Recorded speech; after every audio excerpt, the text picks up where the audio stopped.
channel, and today, as you can see on the board, we are going to discuss a very important topic of technical communication, and that is argumentation skills. This is perhaps going to be one of the finest skill if you can develop this, because this is a thing which obviously it is found in many of the employees, many of the workers, in all the environments. So once you will have a grip over this particular skill, this is always going to be a nostrum for you all. So without any delay, let's start with it. If you talk about the argumentation skills, that what actually argumentation skills are all about. Basically, this is a kind of trait which we must develop in our personality, because when we are working in corporate environment, it's not necessary that whatever instructions we are coming across, we must get satisfied with it. There might be some instructions, few protocols, few rules and regulations, few notices, few orders, which cannot be up to our expectation. And once our expectation shatters, obviously it is a very stiff task for us, because we get bewildered, we feel hurted, we feel cheated, and obviously it make us go bewildered. So the thing is, what we used to do, we always found ourselves in the trap where we are in a verbal spat with the management, whomsoever it is, maybe of the school, maybe of the institution, or maybe you can say of the college, or maybe of the working culture. So we found ourselves to be in the verbal spat, which is not good for our personality also, and for the mutual growth of the organization also. So argument, basically, we try to avoid this. It is always said that we must avoid arguments and have discussions, because discussions are positive, and it is because of the trait of the people that arguments are treated in a negative way. It is not actually the negative way, but it is the way people gets tempered, and then they used to have argument, and it has made argument one of the negative aspect of one's character.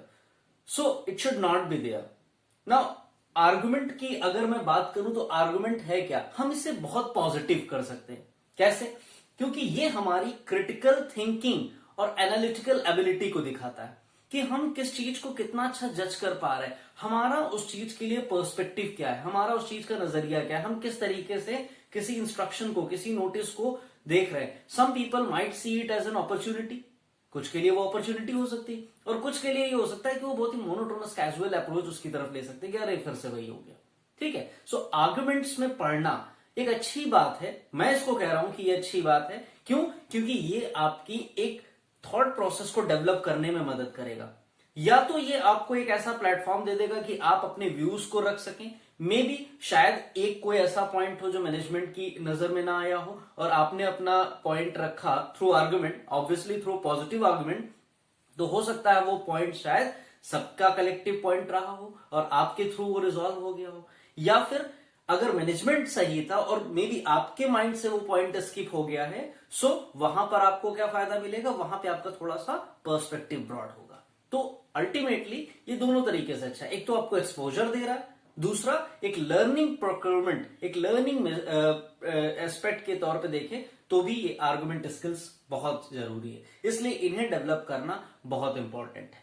ठीक है. उसके बाद अगर मैं बात करूं तो यहां पर जो क्वेश्चन हमारे टेक्निकल कम्युनिकेशन में सबसे ज्यादा अराइज होता है, क्योंकि मैं उसी पे रहूंगा, मैं इस लेक्चर को बहुत ज्यादा एक्सटेंड नहीं करूंगा, क्योंकि अगर हम लोग बात करना चाहेंगे तो argumentation skill is a very long aspect, उस पर हम काफी देर तक बात कर सकते हैं, but we will stick to our syllabus. So basically the question arises कि क्या हम आर्गुमेंटेशन स्किल्स को इंप्रूव करने के लिए हम क्या करें और क्या चीजें हम ना करें. तो basically we are talking in terms of two things.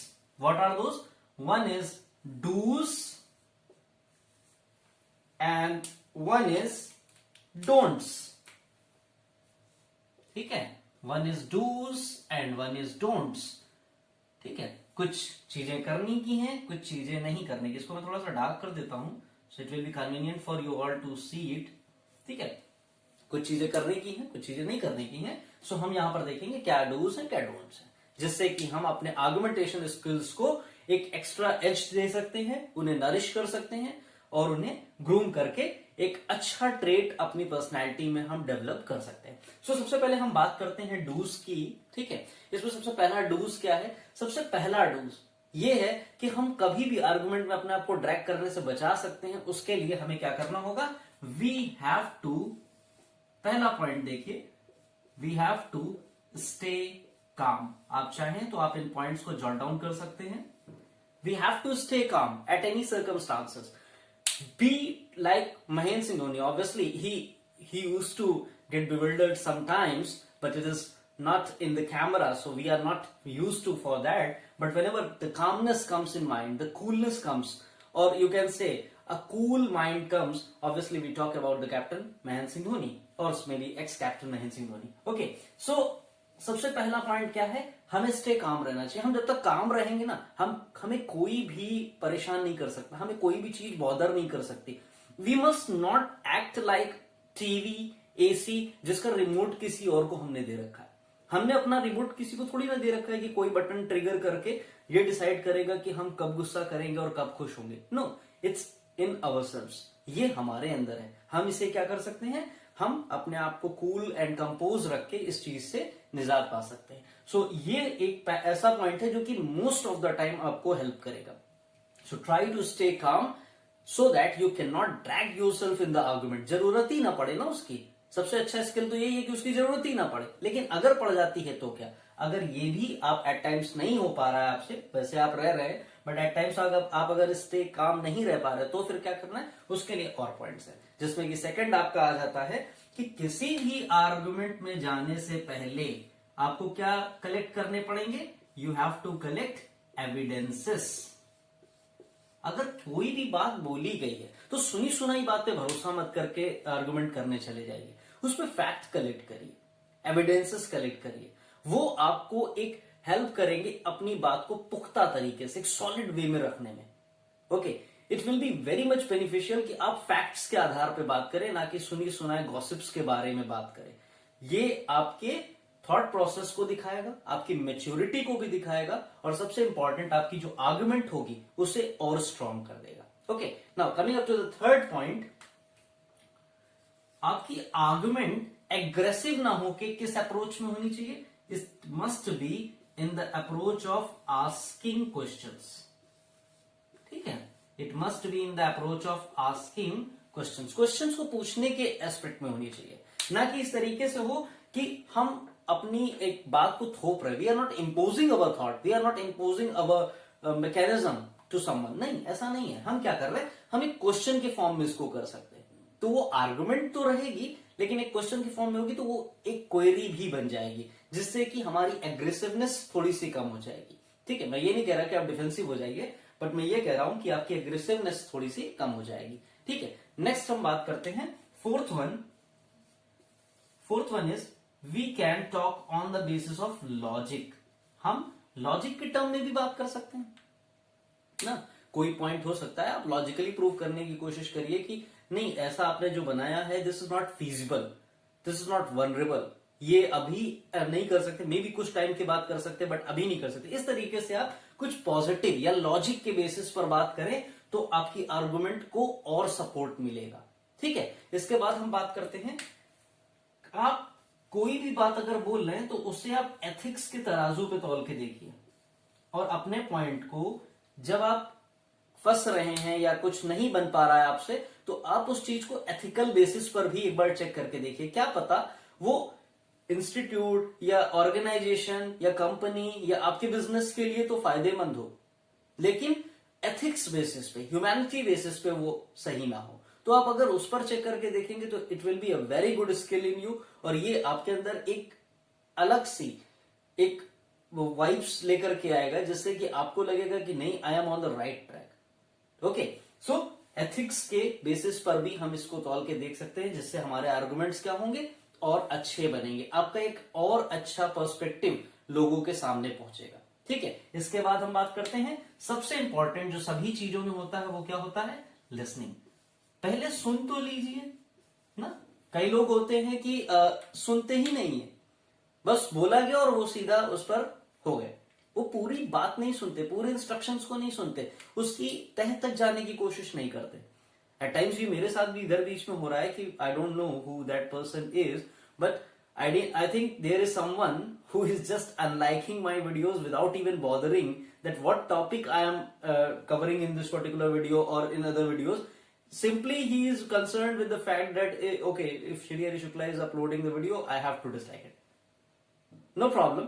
May God bless him also or her also, but that is a fact. So आप सुनिए पहले, ठीक है. Important is listening, क्योंकि जब तक आप सुनेंगे नहीं ना, तब तक आप अच्छा कुछ भी समझ नहीं पाएंगे, और जब आप समझ नहीं पाएंगे तो ऑब्वियसली क्या होगा, लड़ाई ही होगी. ठीक है, तो आर्गुमेंट करना है करिए, लेकिन पहले सुन लीजिए कि क्या पता शायद सुनने से ही आपके सारे डाउट्स क्लियर हो जाए, कि क्वेरीज क्लियर हो जाए और आपको कोई भी आर्गुमेंट करने की नीड ही ना पड़े.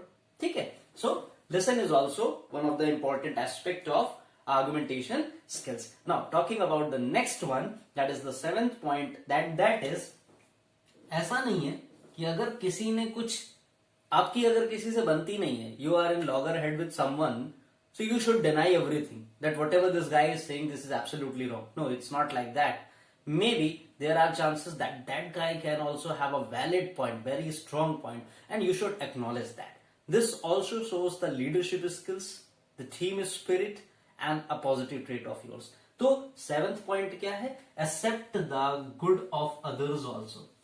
ठीक है, एक्सेप्ट गुड पॉइंट्स. अगर किसी ने कोई अच्छा पॉइंट रेस किया तो उसको मानने में क्या हर्ज है, कोई हर्ज नहीं है, उसे एक्सेप्ट करिए. नहीं, अच्छी बात है, सही बात है, बिल्कुल सही बात है. जस्ट बिकॉज आपकी उनसे नहीं बन रही आप उसके पॉइंट को इनवैलिड कर दें, दैट इज नॉट राइट. ठीक है, and last but not the least, जब भी कभी भी आर्गुमेंट करिए, पूरे केस को पहले अच्छे से अपने लेवल पे ही स्टडी कर लीजिए. खुद को भी स्टडी कर लीजिए, केस को भी स्टडी कर लीजिए, और किससे आर्गुमेंट करने जा रहे हैं, किसके अगेंस्ट करने जा रहे हैं, सारी चीजों को स्टडी कर लीजिए. शॉर्ट एनालिसिस कर लीजिए. Strength, weakness, opportunity, threat. क्या स्ट्रेंथ्स हैं, क्या वीकनेस हैं, कहां पर अपॉर्चुनिटीज और क्या क्या थ्रेट्स है. सारी एनालिसिस अगर आप कर लेंगे तो आपको शायद इसकी नीड ना पड़े, और अगर पड़ेगी तो आप एक स्ट्रॉन्ग तरीके से अपनी बात को रख पाएंगे, strong as well as convincing. So these are few dos which you must follow to improve your argumentation skills. इसके अलावा और भी हैं, but as per your syllabus, these points are enough, and you must always keep these points in mind and try to implement these in your character. Okay, now coming up to don'ts. What are the don'ts? Number one don't is, and that is the most important, and that is you must never get personal. ना, personal कभी नहीं होना है, professional ही रहना है. Personal कभी नहीं होना है. आर्गुमेंट कर रहे हैं, पर्सनल नहीं कर रहे हैं कि मुझे ऐसा है, मुझे ऐसा. No, it's not like that.